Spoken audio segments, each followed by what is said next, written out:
Today I'm going to be looking at a orchestra score by Montreal-based composer Tom Lachance, and this was a piece which I saw live at the Winnipeg New Music Festival of 2024. So the piece is titled Blizzard-Sylvestre, and it's written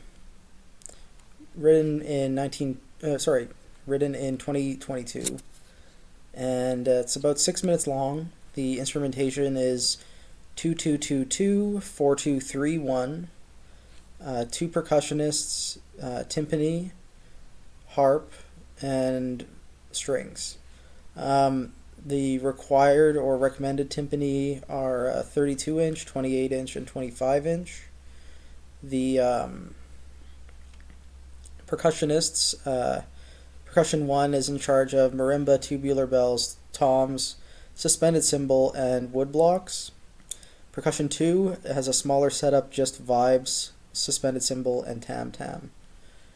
Some of the wind doublings, so second flute is also on piccolo, second bassoon is also on English horn, third trombone is also on bass. So a little bit about Tom. I met him at the Winnipeg New Music Festival, where we both did this workshop together.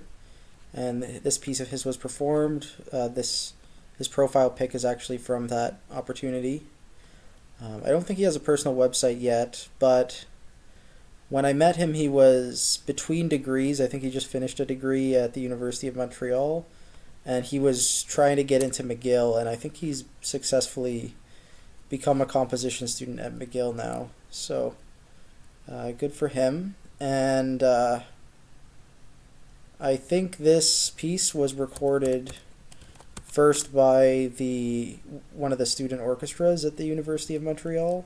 Yeah, it's on his SoundCloud. So the program notes are in French. I think they're also in French in the score. So I may need to pull up a translation. The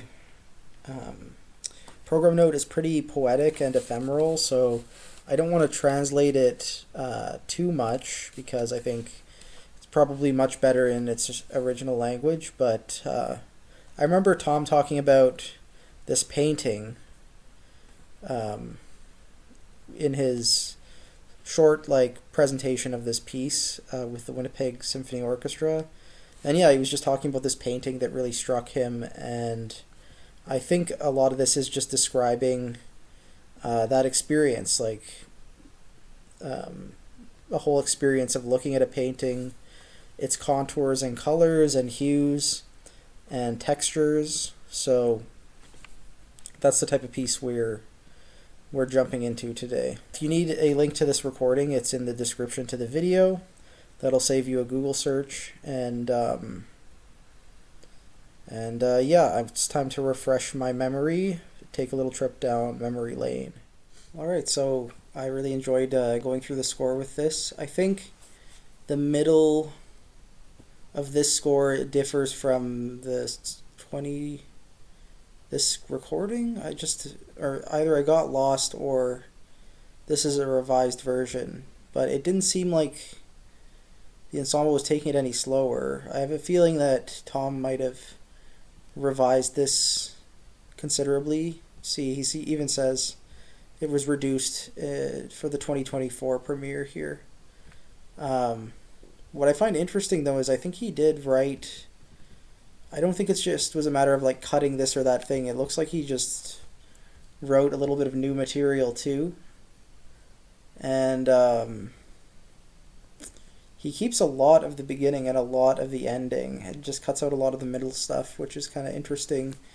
It's always interesting to see how composers work and what sort of decisions they make to change a piece. There's some really gorgeous chords in here that really remind me of spectral works almost, but there's also a lot of romantic figuration with these 16th note figures and things. A lot of thick, messianic chords in the strings, and really good use of strings overall. And I really liked the ending. I think one of the things I remember most vividly from the performance I saw was this like climax at rehearsal 75, or measure 75, I should say. Just a really huge sound from the orchestra, and it was a pleasure to hear that live. I like that Tom is very comfortable where he is in Montreal, and is, getting the opportunities he wants. And, I'm excited to see what he makes at McGill, honestly. So I should keep up with his SoundCloud, maybe. Yeah, hopefully this was a new composer for you as well, and it got you interested in what he's working on. I think we haven't really had a lot of Quebecois composers in any of our series yet, but it is an important part of Canada. It's an important part of Canadian music, and it's definitely Montreal definitely has a different scene from everywhere else in the country. Yeah, thanks for tuning in.